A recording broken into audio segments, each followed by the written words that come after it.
The Minister of Finance, Kalesh Ledvine, said the decision will affect the country's entire economy, stating that all government institutions should follow the directive.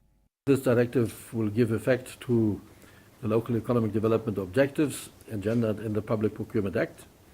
Indeed, it is part of the package of structural policy reforms to support emerging economy recovery and enhancing domestic productivity and productive capacity, thus creating wealth and jobs locally.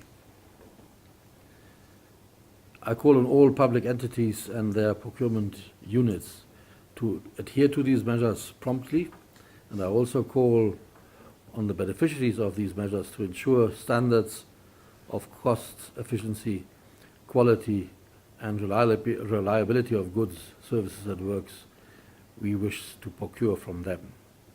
Schledvine said the directive will continue until such a time that relevant regulations are enacted under the Procurement Act.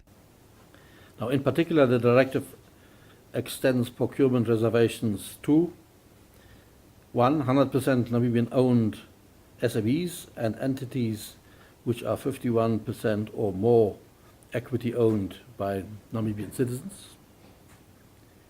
In case of joint ventures, each entity of the joint venture partnership to have at least 51% or more equity owned by Namibian citizens. And lastly, goods, services and works to be so reserved must have at least 65% local content, with categories such as professional services and labor and certain specific components where we insist of a local content of 100%. Entities to benefit from this directive must have a bank account at a Namibian banking institution, the Minister of Finance added. Francis Shahama, NBC News, Windhoek.